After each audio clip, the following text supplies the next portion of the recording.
Hi everyone, in today's Zoom video, I want to show you how to use Zoom on an iPad, and I'll show you exactly how to do it even if you've never used Zoom before. If you've used it before on the computer, it's going to be very easy because they're laid out almost the same way, just some slight differences I'll point out as we go through this video. If you want to learn how to use Zoom on a computer or on the phone, watch my other videos on that. Again, slight differences, but if you want the exact right video, I'll link those in the description below this video. So here I am on the iPad, and Zoom is an app that you could download completely for free on the iPad. So look up Zoom in the App Store. So I just went to the App Store right here and looked up Zoom, and I downloaded it, and then you could go ahead and press open on it. And it's completely free with paid upgrades. So let me mention the difference here between the free version of Zoom and the paid version of the Zoom. And I'll also put a link to this page so you could compare the Zoom plans. But basically the free plan, the biggest drawback with the free plan is you have a limitation when you have a meeting with 3 or more people of how long that meeting could be. So 40 minutes, and they do change this from time to time. But the upgrade basically removes this or increases this 40-minute limit. So if you have an hour meeting, it will cut you off because the free version only lets you do a 40-minute meeting maximum. And there's no limitation on one-on-one meetings. And the paid options let you record on your iPad the Zoom meeting. The free version, they will not allow you to record the Zoom meeting for free on your iPad because you need cloud recording storage. And as you can see, you get 1 GB of cloud recording per each license of Zoom. Okay, so let's jump back into the app. And when you first open the app for the very first time, you have a few options. You could go ahead and join a meeting. I never start here. I usually sign in because I already signed up for Zoom before on the computer. But if you haven't, you could go ahead and sign up right here and go through the sign up process. This will get you an account on Zoom, the free version of Zoom. You could upgrade later if you decide to do that. But in my case, I'm gonna press sign in. To join a meeting, if I don't want to start my own, I could still do that on the next page. So I still always just press sign in here when I have an email with Zoom. And here on the Zoom app, let me show you what you're looking at, and then we'll go ahead and start a meeting. This is where you could start a new meeting, and then you could become the host of that meeting. I'll show you this in a second. Most commonly, you may want to join a meeting if someone invites you. So I'll go through this in a second as well. Scheduling a meeting, this is when you want to schedule a meeting for maybe later in the day. This is going to start the meeting right now. This is for later in the day or another day, even maybe 2 weeks from now. And this is going to let you share your screen. I never use this because you could share your screen anytime you're in a new meeting or you join an existing meeting. This is going to become available inside of the meeting too. On the left side, there's this option to chat. So you could actually add contacts from your iPad here and chat with them, text chat. Okay, so this is different than audio or video chat. And then if I come down, you have this meeting tab right here. This lets you start a meeting on something called the personal meeting ID. Now, I never use this because if this leaks out, I'm blurring it right now, because if it leaks out, this doesn't change. Okay, this is your personal meeting ID all the time. I never want to use this because I want my meeting ID, which I'll explain in a second, to change every time I start a new meeting. I don't want to use the same one, so I don't start meetings from this tab ever. Then you have the contacts here where you give it access, and it will basically bring all your contacts from your iPad if you wanted to do that into the Zoom app, and it makes it easier to invite people. I also don't do this, but you can. And there's something called channels here, which I'll cover in a different video, but you could basically create new channels and then have different channels for different topics, and this makes it easier for inviting people as well. And back in the home page, I'm going to just show you, if you press join a meeting, it's going to ask you for what's called a meeting ID. Now, when someone sends you an email to join a meeting, you will see something called a meeting ID. Just type that number here and press join. Really, really simple. Just find this from your email, from your invite link, and join the meeting. You could also, now that you've downloaded the app and signed in, go back to your email, click the invite link, and it will open up the meeting for you. But I should point out, let me hide this keyboard. Usually, I don't connect my audio or turn on my video before I press join. I want these to be gray. I don't want them to be green because I just want to preview myself before I join a meeting So I leave these on and then I turn them on inside of a meeting. Okay, so this is if you join a meeting. We're gonna cover more about creating our own meeting. So I'm gonna cancel this for now. Once you join a meeting or create your own, the meeting looks the same. What's actually happening inside with video and audio is the same. Scheduling a meeting, as I mentioned, if you click it, it basically allows you to start a meeting at a certain time. So today or another day, change the duration of the meeting, change your time zone, and add it to your calendar here, okay? So this is interesting if you want to create a meeting, but this syncs up with your computer as well if you use it that way. It basically syncs across all your different devices that use the same Zoom email and login information.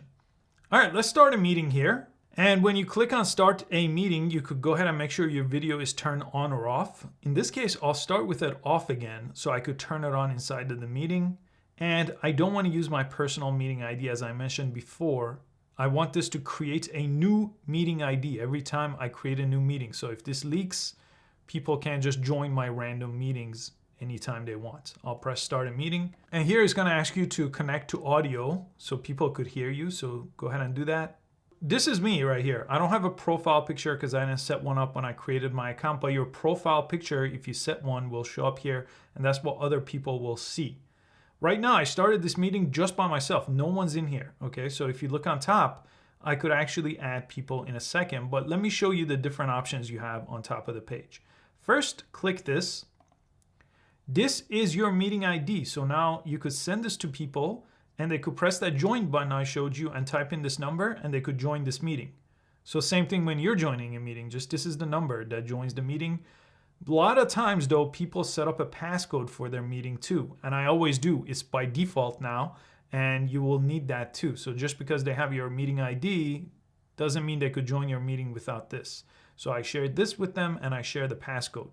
Or you could just invite them with this link, makes it a lot easier. They click it. If they have the app installed or if they're there on their computer, it walks them through signing in, okay?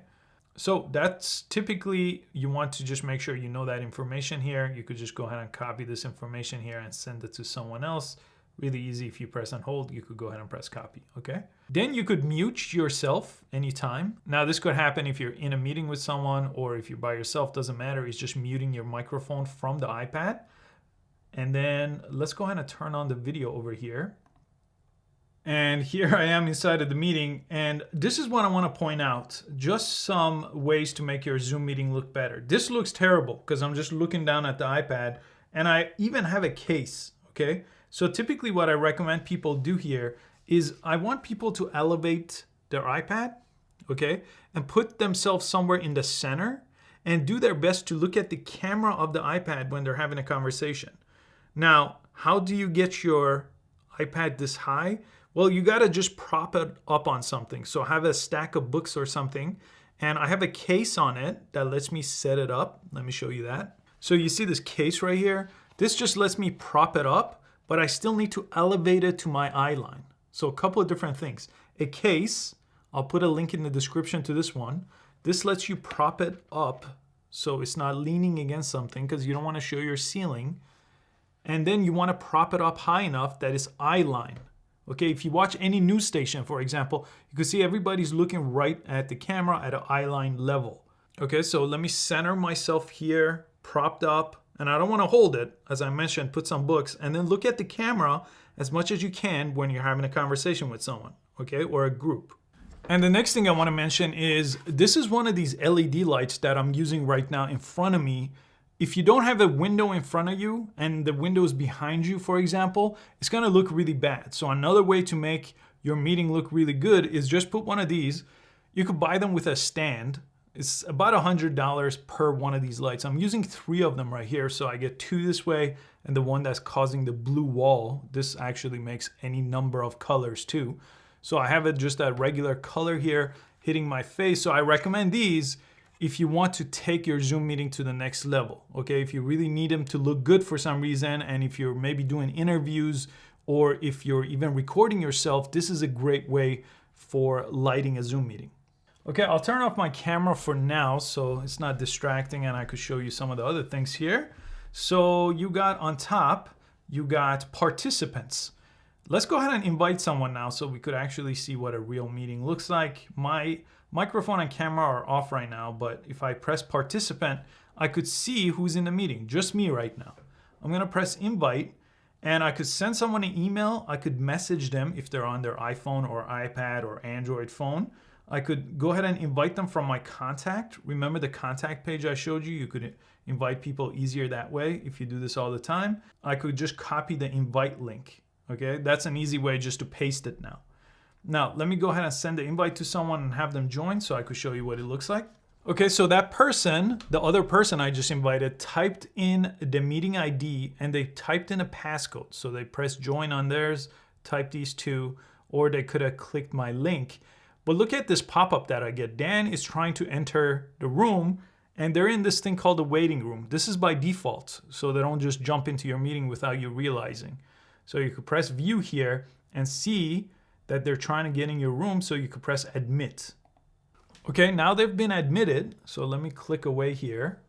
And this is now their profile picture. I no longer see my profile picture, I see their profile picture. And if their camera was on, you would see them over here. And once you have people, you have this thing that shows up on this side of the page called switch to gallery view. Okay.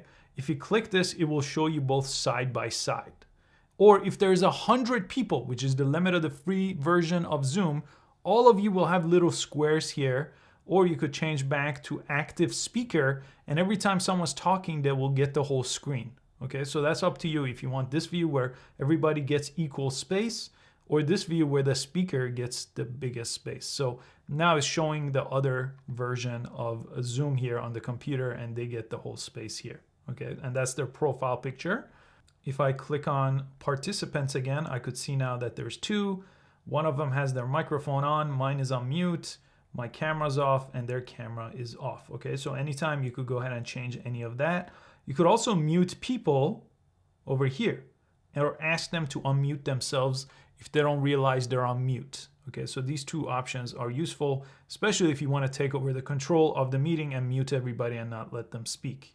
Now let's go through some more advanced options here that are gonna come in really handy. One is also on top called screen share. And with screen share on your iPad, you could actually share your screen, what's happening on your iPad. If you press this, it basically makes this pop up that lets you broadcast, and you could turn the microphone on too so they could hear you. So if you do this and if you press start broadcast, everything on your screen will be shown. Now I can't do it here only because I'm recording. So this is plugged into my other computer recording the Zoom, but I could do some other things inside of share. Let me show you. You could share a photo. So if you press this, it gets access to your photo library, for example. So I could share this, for example, the only picture on my iPad. I'll press done.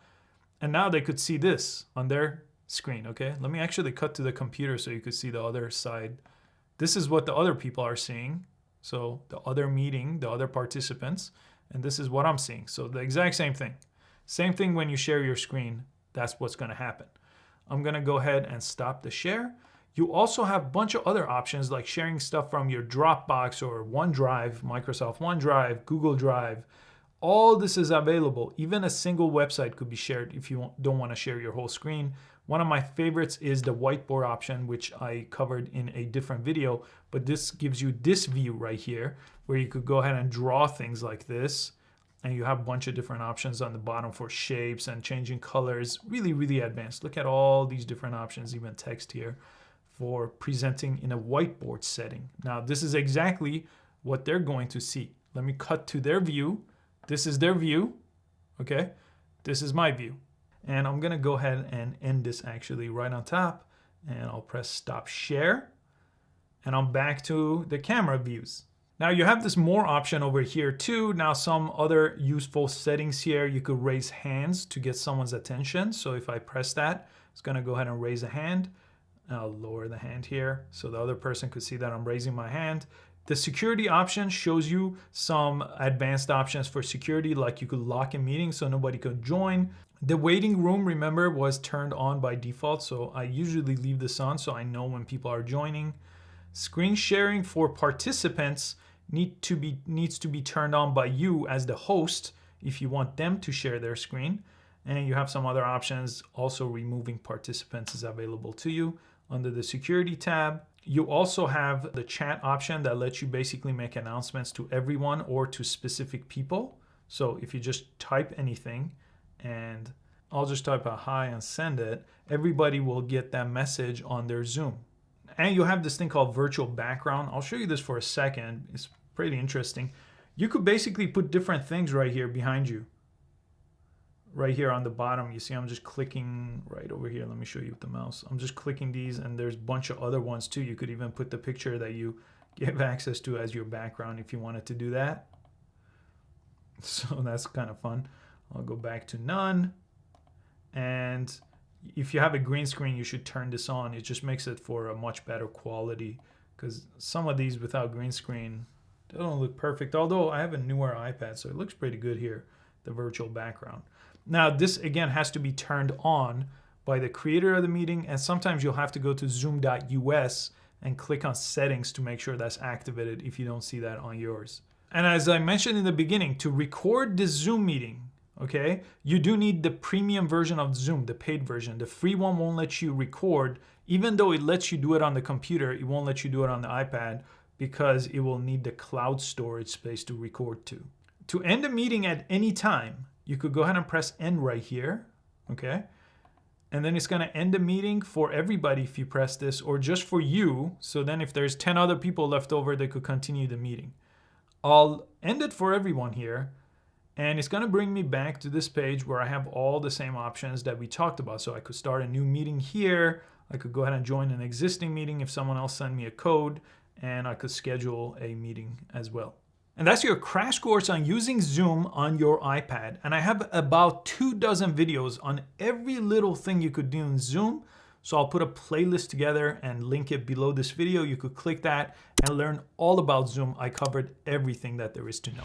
Thanks so much for watching this video. Please give it a thumbs up, subscribe for easy to follow tech and social media videos, and I'll see you next time.